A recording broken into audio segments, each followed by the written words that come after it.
Hola,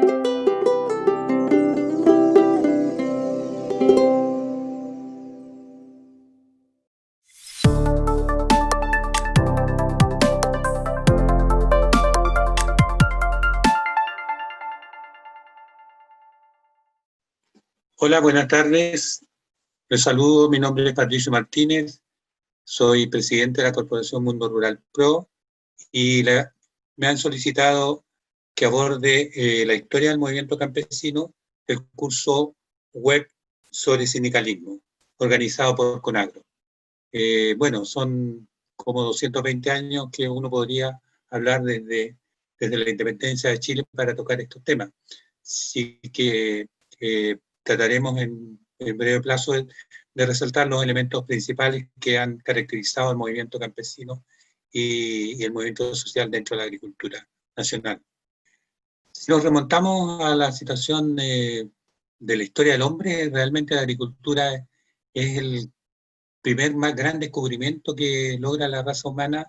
al lograr, desde partir de la recolección de frutos,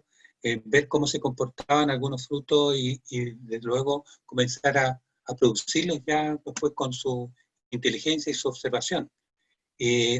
Rara vez nos acordamos de esta situación o la asimilamos a ese despertar de la humanidad cuando normalmente solamente nos comemos una verdura apetitosa o una fruta apetitosa. No pensamos que detrás de todo eso está mucho desarrollo en la humanidad y mucho de esa fuerza de trabajo de las personas que han permitido que las semillas se reproduzcan, las han mantenido en el tiempo y permitan que se reproduzcan definitivamente. Hoy estamos como humanos, además, en un dilema en nuestra relación con la naturaleza, de la cual proviene nuestra alimentación sana, derivado de las condiciones ambientales que el hombre ha creado en su desarrollo, conocida como la situación que se está produciendo por el cambio climático, las situaciones de sequía, la situación que pasa con la biodiversidad generada por el modelo de desarrollo que hemos adoptado como seres humanos, y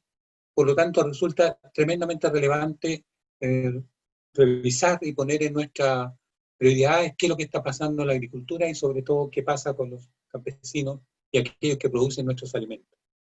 Cuando hablamos del movimiento campesino hablaremos de las organizaciones creadas en el sector agrícola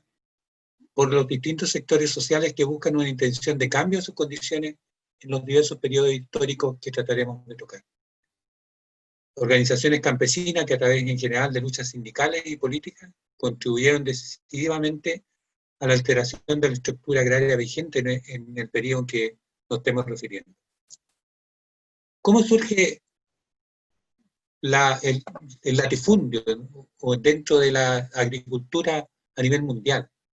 Los primeros latifundios se formaron por la conquista de los militares y colonización, por ejemplo, en la formación del imperio de la antigua Roma, en las invasiones germánicas. En el caso nuestro más cercano es la reconquista española de su territorio, o la conquista española de los territorios que absorbió tanto en su reconquista del mundo árabe como también en la conquista en la colonización europea de América, no solamente en España que no conquistó directamente, sino que también el resto de los conquistadores europeos en América. También en los cambios del sistema feudal en Europa Oriental. Ahí se encuentra el origen del latifundio. ¿Y qué es lo que es el latifundio? ¿Qué es lo que caracteriza fundamentalmente al latifundio? Aparte de la extensión, que son grandes extensiones de tierra, que es lo característico, que se conoce como latifundio, tienen características que son los bajos rendimientos unitarios por la cantidad de tierra que tienen, en torno a la utilización de la tierra, respecto a sus posibilidades máximas de explotación, una baja capitalización en general, un bajo nivel tecnológico, mano de obra empleada en condiciones precarias y en consecuencia con bajo nivel de vida de aquellas personas que lo habitan, evidentemente no los propietarios de la tierra, pero sí bajo las personas que son los que trabajan directamente en la tierra. A diferencia de lo que conocemos hoy día como la empresa agrícola, que es la versión moderna de la antigua hacienda, que se caracteriza por la explotación más directa de sus propietarios a través de personal de confianza, técnicos y y personal técnico que desarrolla la explotación, y por otra característica bien fundamental, que es la proletarización de sus trabajadores, que dejan de tener la característica central de algo que es propio de la historia del latifundio, que es el inquilinaje. La organización originaria.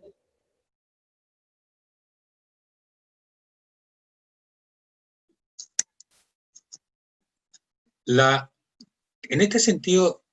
Chile obedece a todos los padrones que se dan en América Latina con respecto a las características del latifundio. El latifundio en América Latina, en la colonización española, parte fundamentalmente de las mercedes de tierra otorgadas a los colonizadores por las conquistas militares desarrolladas en cada uno de los territorios. Es decir, llegaba un conquistador y se le entregaba una cantidad determinada de tierra de las tierras conquistadas, conjuntamente además con los habitantes que en ella vivían, que eran pues, los aborígenes que en ella habitaban. Y allí ese es tal vez el origen más primario respecto al origen del latifundio. Ahora, ¿quiénes tuvieron estos latifundios? Eran obviamente los españoles conquistadores, con posterioridad los mestizos, ¿no es cierto?, que eran los que vivían, resultaban de la mezcla definitivamente de los españoles con aborígenes en muchos casos, los criollos, que eran ya los españoles que se sintieron más nacionalistas dentro de la tierra que ellos estaban, en la cual se encontraban.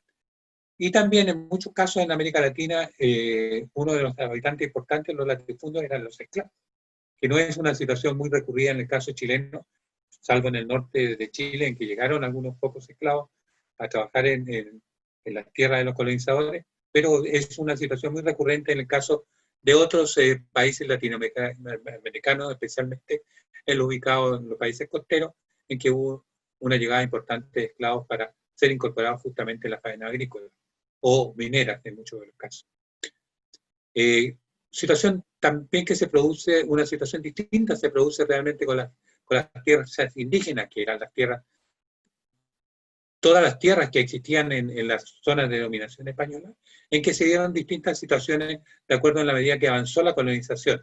Las tierras indígenas permanecieron en algunos casos, los indígenas que lucharon por mantenerlas en manos de ellos, pero muchas de las tierras fueron simplemente distribuidas como parte de los latifundios, generada con esta institución que son las mercedes de tierra. Aquí en este latifundio, en la medida que hubo su desarrollo, se fue caracterizando una composición social de esta explotación agrícola, que es dada fundamentalmente por los componentes sociales que eran fundamentalmente los patrones, que eran los dueños de la casa patronal, con todas las características de grandiosidad que tenían las casas patronales, donde residía la familia patronal, los inquilinos, que tenían una situación de dualidad con respecto un poco a su situación con respecto a la hacienda. Eran fundamentalmente, recibían a veces un pedazo de tierra a cambio de trabajo que tenían, obligaciones de trabajo que deberían hacer con los patrones. Ese era el origen fundamentalmente del inquilinaje. Se les daba a veces un pedazo de tierra y una de las características del inquilinaje fue que no se percibían en general sueldo, o era un sueldo muy mínimo, salarios muy mínimos, pero se recibía a cambio comida, se recibía, tal como dije, un pedazo de tierra para cultivos de familiares, en algunos casos. Pero además la hacienda tenía una escuela que era colocada por el dueño generalmente del fondo, una iglesia que era colocada por el fondo, por lo tanto había una dominación social en todos los aspectos sociales con respecto al inquilinaje, que era definitivamente esta doble tarea que desarrollaban en general. El inquilinaje en general fue en alguna manera dada esa característica, pero como forma definitiva de explotación, fue en alguna manera voluntaria, porque existía una situación de voluntariedad en términos de querer establecerse dentro de una hacienda bajo un patrón. Pero quedaron muchas personas dentro de la explotación del campo, quedaron muchas personas que quedaron fuera de las explotaciones de latifundio, que eran trabajadores temporales que fueron llamados en su época los afuerinos, pues justamente porque no se encontraban en la situación en la hacienda. Y estos afuerinos deambulaban por todo el territorio nacional en busca fundamentalmente, porque eran empleados durante las cosechas, para poder tener durante ese tiempo algún tipo de refugio y de obtener algún ingreso laboral con respecto a ese tema. También alrededor de los latifundios se generaron, en algunos casos, derivados de situaciones de ocupaciones de tierra por pequeños propietarios que dieron origen a los minifundios. También muchos de ellos surgieron de la división del latifundio, que fueron dividiéndose entre familias que fueron creciendo y se fueron transformando también en pequeños fundos o minifundios.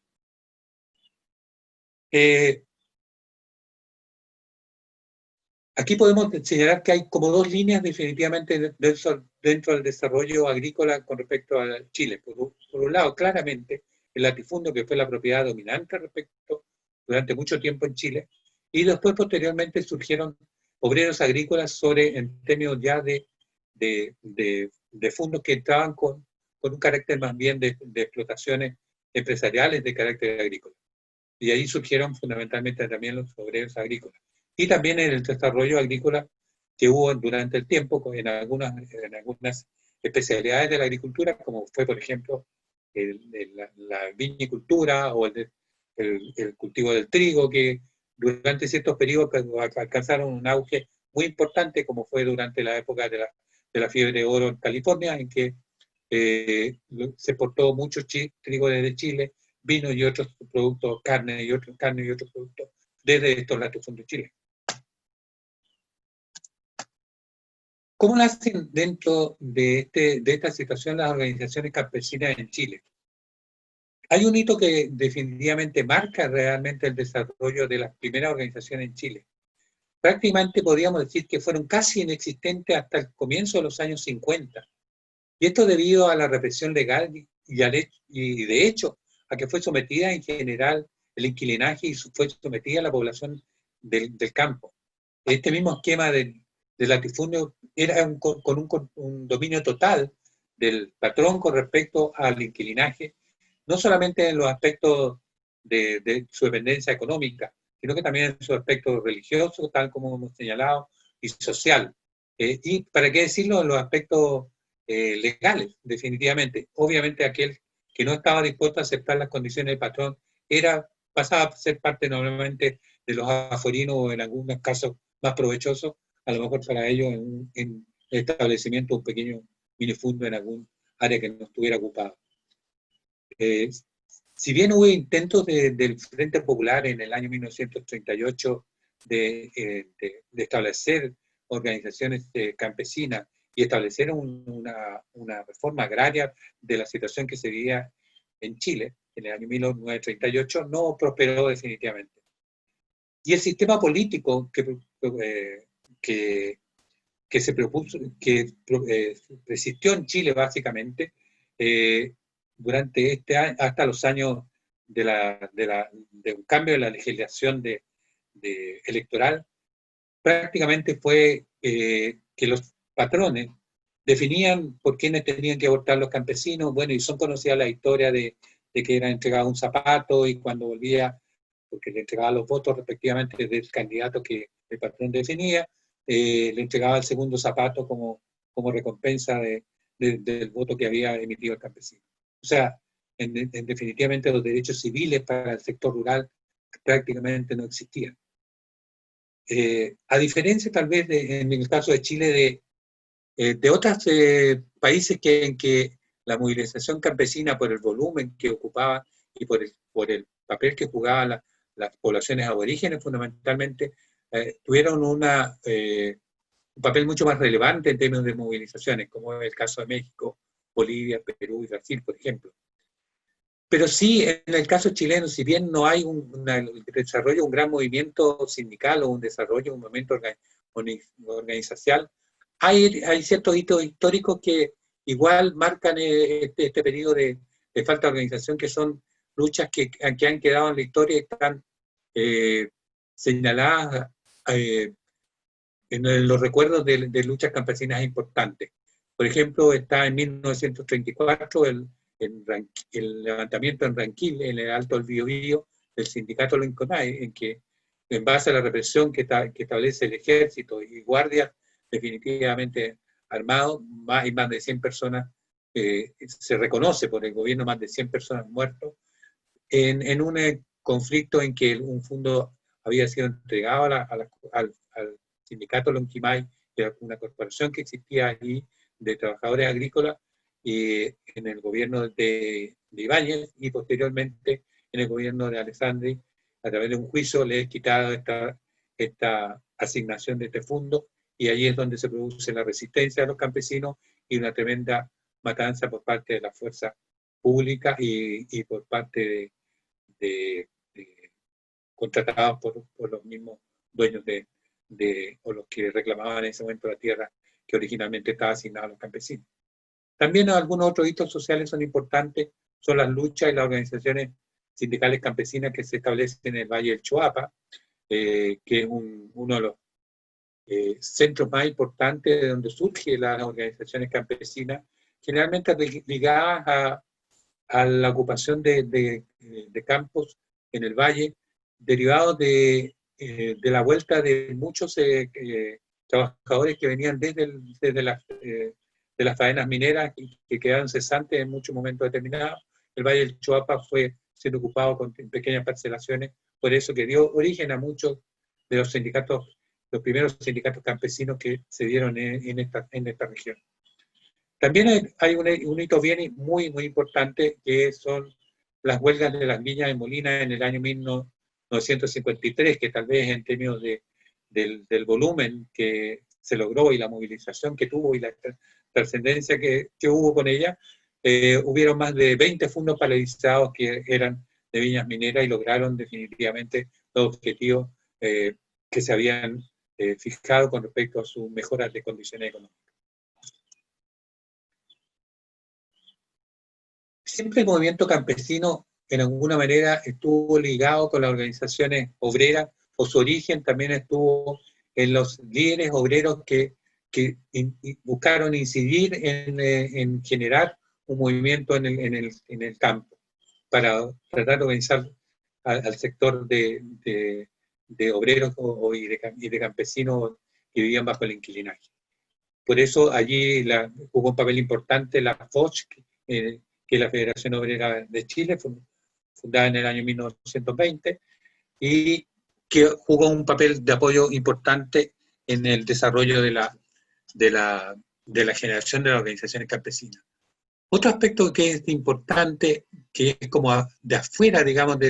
no surge propiamente tal de la lucha campesina, es la nueva ley electoral, que un poco me referí, del año 1960, que permitió que definitivamente existiera una cédula única electoral y permitió que definitivamente los campesinos tuvieran un poco más de condiciones civiles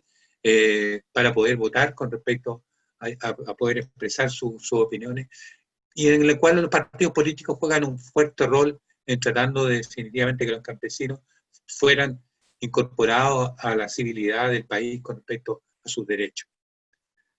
Otro aspecto importante que juega con respecto al desarrollo de los movimientos campesinos es la política desarrollista desarrollada por Estados Unidos a través de la Alianza para el Progreso, que condiciona la ayuda para todos los países de América Latina, condiciona esta ayuda a la ejecución de reformas en la agricultura. Y así se plantea esta Alianza para el Progreso, que solamente recibirán ayuda de Estados Unidos con respecto a aquellos países que estén dispuestos a desarrollar una reforma dentro del sector agrícola. Ahora, evidentemente, esto tenía un sentido para el imperio, en este caso, de tratar de incorporar al consumo y a la exportación de productos de una población que era ajena definitivamente al consumo, porque solamente recibía las migajas con respecto a lo que el latifundio le podía, o el patrón le proporcionaba con respecto a las posibilidades de consumo reales. Y estaban dados definitivamente por los padrones que fijaba, en este caso, el patrón. Así que al imperio le interesó definitivamente que los campesinos pudieran ser parte del consumo para el desarrollo definitivamente de sus propios productos en estos países de América Latina. Dentro de eso incluido Chile. Y Chile creó en el gobierno de Alessandri una ley que siempre hemos llamado, lo que hemos estado dentro de este ambiente, la ley de reforma agraria macetero, que porque definitivamente no planteó un real cambio de la estructura latifundista, pero sí tiene alguna importancia porque con esta ley se crean dos organismos que van así a jugar un papel importante dentro del futuro actual de los gobiernos futuros en la parte agrícola, que es INDAP y la Corporación de Reforma Agraria. No podemos desconocer que durante este periodo también el papel de la Iglesia en la defensa por mejorar las condiciones campesinas fue relevante con respecto al origen de los movimientos campesinos. Y definitivamente el movimiento campesino logra su fuerza en los gobiernos y con la elección de Eduardo Frei Montalva en 1964 y obviamente de Salvador Allende en el año 1970, con los programas de reforma agraria y sindicalización campesina. Algunos otros hechos relevantes con respecto al surgimiento y que tienen relación, tal como dije, con respecto al movimiento, la relación movimiento campesino, movimiento obrero, es que el papel que juega justamente la Iglesia y el papel que juegan los movimientos obreros. La CUT en 1953, por ejemplo, de parte del movimiento obrero, creó el Secretariado de Asuntos Campesinos. En 1954 la Iglesia Católica crea la ASICH, que es la Acción Social Económica Chilena, que se preocupa justamente también del movimiento campesino. En 1953 se crea el Instituto de Educación Rural, que forma a muchos líderes campesinos que después tendrán una relevancia con respecto a lo que va a ser el desarrollo fuerte y real del movimiento campesino. El Instituto de Educación Rural juega un papel importante respecto a la formación de futuros líderes campesinos. En 1962 se crea la Asociación Nacional de Organizaciones Campesinas también. El papel fundamental definitivamente del desarrollo de la sindicalización campesina lo juega la ley 16.625, que es la ley de sindicalización campesina creada en el año 1967. Esta ley da una característica muy importante con respecto a las dimensiones que definitivamente pueden adquirir las organizaciones de campesinos. Establecía que el sindicato debería tener una dimensión territorial comunal y como mínimo debería contar con 100 afiliados, independientemente de que se tratara de 1, 10 o 100 predios, bastaba con que agruparan 100 campesinos, se agrupaban 100 campesinos de una comuna y podrían organizar uno o más sindicatos en esa respectiva comuna.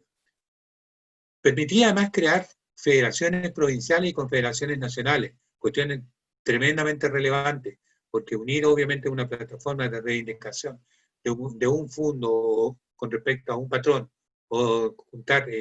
100, 200, 300, 500 campesinos que hubieran movimientos con respecto a eso, a través de una federación provincial y presentar un pliego de petitorio con respecto a las condiciones, juega un papel mucho más importante y lo jugaron también la creación de las confederaciones nacionales. Para que veamos la importancia que existieron de los sindicatos a partir de la ley de sindicalización campesina, podríamos decir que se reconocían hasta el año 1960 solamente 1.000 afiliados a sindicatos campesinos. Pensemos eso, en una población que en el sector agrario llegaba sobre las 300.000 personas, apenas existían 1.000 afiliados a sindicatos en el año 1960. Pero con la ley de sindicalización campesina se llegó a 140.000, que era la mitad de los campesinos que podían participar según las normas, o sea, era la mitad de los campesinos que en ese momento existían y que podían organizarse en un sindicato. O sea, la relevancia que tiene definitivamente la acción del Estado en este caso con respecto al desarrollo de las organizaciones campesinas es relevante, como conjuntamente la de la Iglesia y los partidos políticos. La ley de sindicalización campesina, por ejemplo, crea el Fondo de Educación y Extensión Sindical, que permitió educar a los campesinos, capacitar a sus dirigentes y capacitar las características de su organización y ayudar a la formación de sus organizaciones. Por lo tanto, el Estado estimula y alienta a las organizaciones campesinas durante este periodo y que resulta relevante con respecto a su desarrollo. Evidentemente, el aspecto más relevante y que une definitivamente a los objetivos de la lucha en el campo es la ley de reforma agraria, la ley de 16.640, también del año de julio de 1967, en que se firma la ley de reforma agraria, que permite dar un origen a un proceso de transformación de estructura agraria, de todas las estructuras agrarias existentes que hemos estado hablando, fundamentalmente de la eliminación del latifundio y de la forma social de explotación a través del inquilinaje. Estructuras ambas que se arrastraban, tal como dijimos, desde los tiempos de la colonia. Bajo la ley de reforma agraria durante el gobierno de Eduardo Frei, se expropiaron 1.408 predios, todos mayores de 80 hectáreas de riego básica. Siempre hay una confusión con respecto a este tema, muchas veces respecto a eso, porque decía 80 hectáreas, a lo mejor no era tanto. Pero 80 hectáreas de riego básica era el equivalente a un patrón de medida con respecto a la mejor tierra que existía en el Valle del Maipo. Así que en muchos casos 80 hectáreas podrían ser, una hectárea de riego básico podría ser 20 o 30 hectáreas dependiendo de las características del terreno. Y así es correctamente, por eso que se expropiaban muchos fondos con tremendas cantidades de hectáreas, pero que eran superiores a 80 hectáreas de riego básico. Esto equivaló más o menos, estos 1.408 predios equivalió más o menos a 3.564.000 hectáreas de riego básica que se expropiaron. El gobierno de Salvador Allende expropió en 3 años de gestión cerca de 4.500 predios con 6,6 millones de hectáreas y beneficiando a cerca de 40.000 familias en contraste con las 28.000 familias del gobierno anterior.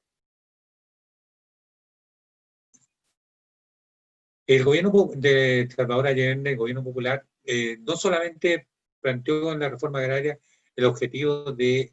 que el campesino fuera el dueño de la tierra o pudiera explotar la tierra en forma directa, sino que también integrar al mediero, al afuerino, que en el fondo pudieran el sector campesinado elevar su vida y su capacitación. Era la tierra más el crédito, más las semillas, más el abono, la planificación, la mecanización, la sindicación de la tierra. Era en el fondo lo que pretendía la reforma agraria del gobierno de Salvador Allende, era que los campesinos tuvieran un importante acceso a la educación y a la salud.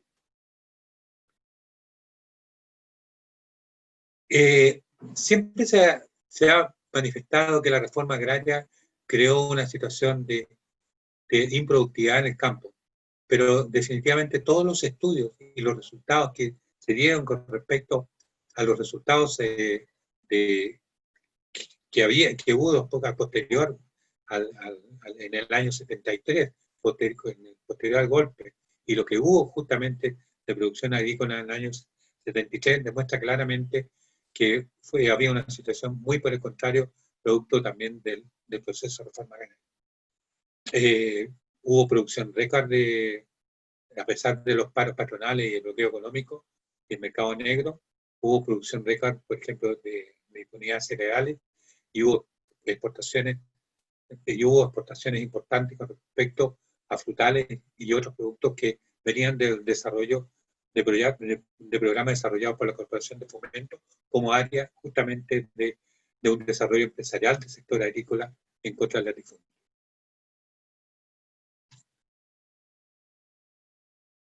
¿Qué significó en el fondo la reforma con respecto al fortalecimiento de la reforma agraria, con respecto al fortalecimiento de las organizaciones sindicales? La reforma agraria permitió que el protagonismo del campesinado en el proceso, por medio, por ejemplo, de organizaciones como los consejos campesinos que se crearon a nivel territorial y creándose un Consejo Nacional Campesino, se llegaron a crear 180 consejos comunales campesinos que permitieron una participación a escala local y regional de los campesinos organizados en aspectos de producción, planes de desarrollo rural, de crédito, de comercialización, de infraestructura, políticas sociales y laborales. Definitivamente surgió un movimiento campesino que tenía una incidencia real respecto a lo que era la producción agrícola y lo que era definitivamente el desarrollo de un sector que estaba dominado anteriormente por el latifundio. El crecimiento de cifras de sindicalización llegaron de 128.000 afiliados hasta llegar a 300.000 al momento del golpe de Estado. O sea, hubo un potenciamiento de la organización sindical tremendamente importante. Por ejemplo, también no solamente en el área de sindicalización, sino que también en el área del cooperativismo, hubieron 75.000 pequeños y medianos agricultores organizados en 308 cooperativas. La reforma agraria definitivamente fue el proceso más bien de la mayor democratización que el campo chileno ha atravesado durante toda su historia, poniendo el fin definitivo a las abusivas prácticas patronales que durante siglos sostuvieron el improductivo latifundio sobre la base de la autoridad religiosa, cultural, social y política y económica que implicaba la tenencia de la tierra. ¿Qué pasó en este periodo también con un sector importante de la agricultura, el sector mapuche? En general, la política que se aplicó durante todo el periodo con respecto a las tierras mapuche fue de intentar destruir las comunidades mapuche, intentando la dispersión del pueblo mapuche para incorporar las tierras que ellos controlaban y que servían como base material de su pueblo en el mercado nacional de la tierra. O sea, el objetivo fundamental de los gobiernos definitivamente interesados en traspasar estas tierras al sector privado fue esta política de tratar de destruir las comunidades mapuche para dispersar el pueblo mapuche y así empoderarse de las tierras que ellos poseían. Esta política buscó cambiar el sentido que tradicionalmente ha tenido la tierra para el pueblo mapuche, que es el valor de uso, el valor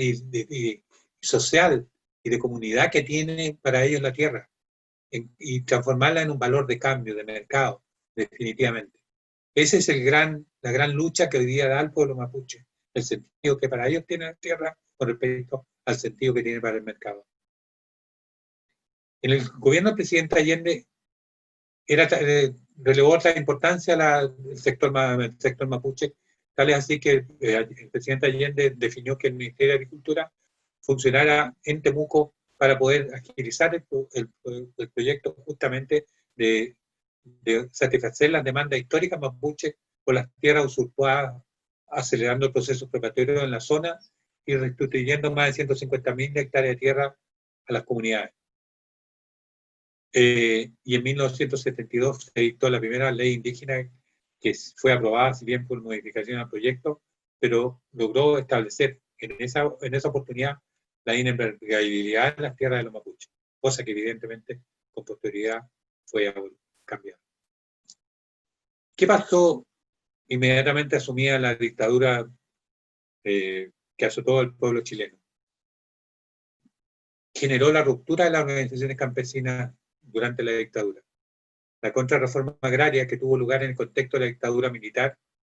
implicó, por una parte, la persecución, el asesinato, el encierro y la expulsión de las tierras expropiadas de los dirigentes campesinos que habían liderado el proceso de reforma agraria y de sindicalización campesina. Solamente un 26% de las tierras expropiadas fueron entregadas a los campesinos, un 28% fueron devueltas a sus antiguos propietarios y un 30% aproximadamente fue por propiedad rematada, dejando algunas áreas en propiedad del Estado y que con posterioridad han sido siendo traspasadas a los nuevos y viejos empresarios agrícolas. ¿Qué generó esta situación con respecto a la situación campesina, con respecto a la devolución de las tierras y con respecto a la contrarreforma agraria? En general se generó en el campo un desarraigo que se expresó en la drástica disminución de los trabajadores permanentes de las empresas y fondos agrícolas, la expulsión de muchos de ellos del campo, el incremento de los asalariados temporales, el crecimiento de nuevos poblados rurales, el crecimiento de la periferia en los pueblos cercanos. Muchos de los campesinos emigraron definitivamente hacia pueblos cercanos o se generaron nuevos poblados rurales en base al desarraigo que por lo demás fue un factor muy importante a desestimular las organizaciones de asalariados rurales. Además que fuera de esta situación que se produjo con respecto a la contrarreforma agraria, los aspectos de las organizaciones laborales definitivamente afecta claramente la articulación del movimiento sindical. La dictadura dictó en el año 1979 una legislación laboral que no establece diferencia entre los diferentes sectores de la economía, vale decir, señala que la base del sindicato es la empresa y que requiere mínimo 9 trabajadores permanentes y que no tienen cabida en las negociaciones colectivas por federaciones o confederaciones por ramas. Definitivamente sepultó las posibilidades de los sindicatos comunales existentes respecto a ese tema durante todo el periodo de la dictadura. Con posterioridad, solamente en los gobiernos democráticos se restableció las posibilidades de organizar sindicatos de trabajadores independientes, manteniéndose sí esta característica de los sindicatos por empresa.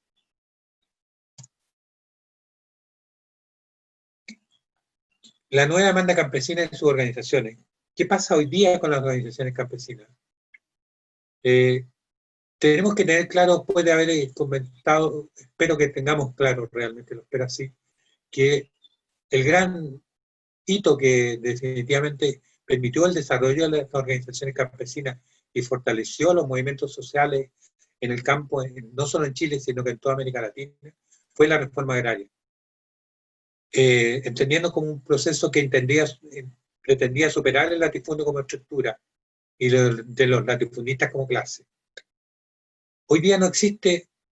esto, ni en la actualidad no existe ni uno ni otro como forma predominante. Hoy día nos encontramos frente a otras formas, pero no son la forma que unió esta lucha de los campesinos en contra del latifundio. La base de organización del movimiento campesino estuvo ligada al trabajador de la planta del latifundio o de la empresa agrícola. La situación actual de la escena rural del país se encuentra definida por campesinos, hoy llamados pequeños y medianos propietarios agrícolas, por la agricultura familiar campesina, en algunos casos de subsistencia o en algunos casos de subsistencia y comercio, que ven limitada su capacidad productiva a causa de la convivencia con grandes proyectos extractivos, como agroindustria, monocultivos y forestales orientados al mercado exterior, que emplean recursos y disponen de fuerza de trabajo en un marco institucional permisivo en materia laboral y ambiental. Y con pocas posibilidades, además, claramente, de organización bajo las normas existentes. Pese sí a esta situación que han vivido los campesinos hoy día después de la dictadura y aún en los periodos de restablecimiento de la democracia, existen hoy día en el campo sindicatos, federaciones y confederaciones, pero son definitivamente minoritarios con respecto a lo que fue en un momento determinado 300.000 campesinos organizados durante el periodo del gobierno Salvador Allende. La Dirección del Trabajo declara en el año 2018 que existían 1.300 sindicatos en el sector agrícola y pesquero, lo cual muestra una pequeña tasa de sindicalización, además una gran dispersión de organizaciones sindicales, a diferencia definitivamente de sindicatos de carácter comunal que existían anteriormente. Las cooperativas campesinas fueron debilitadas también durante el periodo de dictadura porque fueron estimadas ineficientes, pero aún así subsistieron algunos sindicatos y organizaciones campesinas como son conocidos como Campocop y algunos organismos de apoyo como Improa, que han demostrado su persistencia como organizaciones cooperativas. ¿Qué elementos a lo mejor deberíamos rescatar hoy en día con respecto a la experiencia para tratar de movilizar o rescatar el movimiento campesino? Hoy en día la demanda del movimiento campesino no puede quedar referida exclusivamente al sector rural. Se deberán considerar como dato fundamental la situación de la sociedad chilena, que va a ser definida, sobre todo en el momento actual que vivimos, por factores que trascienden al sector agrícola en general y al movimiento campesino en particular. Hoy día los elementos como salud, educación, vivienda, son elementos que trascienden todos los sectores y movilizan a todos los sectores. Evidentemente la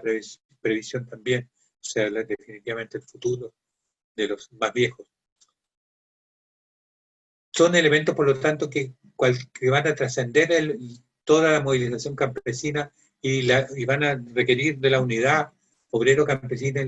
para poder luchar y la unidad ciudadana para poder definitivamente levantar estos temas que son transversales a la situación. Pero sí, evidentemente, se requiere de lograr también la unidad de las organizaciones campesinas. Aspectos de la antigua ley podrían ser rescatados en este sentido. La comuna como organización de base que planteaba la organización, la ley de sindicalización campesina, que o existieran mecanismos de financiamiento que permitían, a través de los aportes patronales y del apoyo del Estado, definitivamente el fortalecimiento de las organizaciones campesinas, el fortalecimiento de la extensión de educación y servicios, definitivamente el rol que en algún instante jugó el Estado en apoyo a las organizaciones campesinas, es algo que necesariamente se debe rescatar dentro de las luchas que hoy día se deben plantear por el rescate del movimiento campesino, definitivamente. ¿Cuáles son algunas, sin pretender ser exhaustivo, porque evidentemente son las organizaciones campesinas quienes deben levantar y descubrir todas las nuevas luchas de bandera, sin pretender ser exhaustivo? Hay elementos que hoy día creo que permiten buscar esa unidad y ese mayor fortalecimiento de las luchas campesinas. Hay aspectos que hoy día resultan trascendentes para rescatar el desarrollo y fortalecimiento de organizaciones campesinas. Por ejemplo, el rescate constitucional de la importancia de los recursos productivos del agro, como elementos sujetos al uso preferente del bien común, como son los bienes productivos del agua y la tierra en discordancia con el aprovechamiento, en beneficio de pocas manos y generación de justicia social, que es el resultado del sistema económico aplicado hoy día al proceso productivo de la agricultura. Es tremendamente relevante las luchas que hoy día se han levantado con respecto a la propiedad del agua y con el uso respecto al uso en la agricultura y el rol que las organizaciones campesinas tienen que luchar en la defensa de este organismo, de este elemento productivo en el uso en la agricultura y en el uso para la agricultura, sobre todo para el caso de la agricultura familiar campesina. Hay hoy día un gran movimiento nacional que está preocupado y hay una cantidad de diversos movimientos que están preocupados hoy día por el rescate y la protección de la naturaleza y el buen uso de sus recursos, ¿no? Preocupados de los aspectos como qué pasa con el cambio climático, la protección a la biodiversidad, la agricultura agroecológica, la independencia alimentaria. Son elementos que ponen relevancia a muchas organizaciones que deben ser consideradas dentro también de las luchas que hoy día el movimiento campesino se acopla con respecto a este tipo de organizaciones. La importancia que adquiere la soberanía alimentaria en la agricultura familiar campesina adquiere un rol relevante. El 70% de lo que comemos normalmente se produce en base a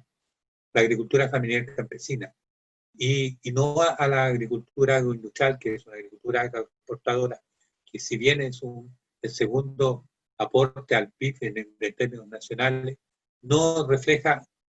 por otro lado, la situación que pasa con respecto a lo que se vive hoy día en el campo. El 50% de la extrema pobreza de la población de Chile se ubica en el sector rural, 50% de la extrema pobreza. Entonces no es condescendiente con la importancia que tiene la agricultura en el PIB y no es condescendiente tampoco con la importancia que tiene la agricultura en lo que comemos como Chile, como chilenos, que es producida en general en su gran mayoría, no solo a nivel de Chile, sino que a nivel mundial, por los pequeños agricultores. Es importante dentro del desafío futuro, la búsqueda de captación de nuevos socios que involucren a todo el mundo rural y sus comunidades, no solamente los campesinos independientes, no solamente los obreros agrícolas, sino que todos los que habitan dentro del mundo rural, porque de alguna manera están vinculados definitivamente al futuro de la agricultura, hoy día que resulta tan importante por todos los elementos que hoy día hemos estado señalando, como son los elementos de biodiversidad, cambio climático, agua, posesión misma de la tierra. Es importante que se incorporen todos los acelerados permanentes y temporales dentro de la organización campesina. Algunos aspectos de la nueva demanda campesina son, obviamente, ver qué es lo que pasa hoy día con la concentración de la tierra agrícola, porque si bien no tenemos hoy día latifundio, tenemos grandes empresas agrícolas que concentran la gran mayor parte de la tierra agrícola y la concentran y además están con un apetito extraordinario en la expansión hacia justamente a propiedades de pequeños campesinos, definitivamente, en muchos casos, durante ya el proceso de contrarreforma agraria y hoy en día, se ven obligados a vender sus tierras porque, por un lado, no reciben toda la ayuda necesaria del Estado a través de sus organismos respectivos, se ven afligidos por enfrentar créditos agrícolas que no consideran sus condiciones reales para poder producir. Se ven afectados hoy día por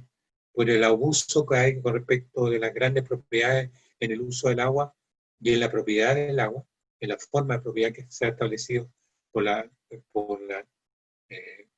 tanto por el aspecto de la Constitución como por el aspecto de la ley que establece el dominio del agua, de la forma como se puede usar la tierra en la forma de propiedad privada. El campo prácticamente es casi desconocido, el sistema provisional, un sistema adecuado al sector y a las condiciones en general, sobre todo hoy en día, de un campesino que trabaja una parte de su tiempo en alguna pequeña tierra que puede tener, pero también se ve obligado a trabajar de forma temporal, en muchos casos, a través de empresas agrícolas que no necesariamente respetan las condiciones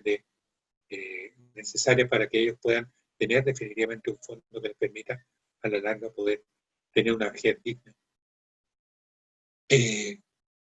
La búsqueda del desarrollo de una economía solidaria y responsable con la alimentación sana y necesaria para el país es fundamental. Si los campesinos tienen un rol tan importante dentro de este aspecto, juegan también en ese sentido un papel trascendente dentro de que el país en su conjunto tenga la posibilidad de disponer de una alimentación sana y que no sufra situaciones de crisis, de hambre, por situaciones de que no se produzcan en el país determinados productos porque solamente se van produciendo aquellos que son rentables en un momento determinado y dejan de serlo aquellos que sí son necesarios para la alimentación, como vivió la situación de los cereales durante el último tiempo. La falta o la búsqueda de mejora de infraestructura y servicios en el sector rural y la mejora de la educación y salud son elementos trascendentes dentro de los desafíos del futuro que viven las organizaciones campesinas y por las cuales deben desarrollar y fortalecer sus organizaciones. Tal como dijimos, el sector rural en Chile solidiría el 35% de su población. Y esto no se ve reflejado en las condiciones que vive su población. Por lo tanto, es tremendamente relevante que las organizaciones campesinas puedan definitivamente retomar el rol significativo que tuvieron, buscando las formas y los elementos que unen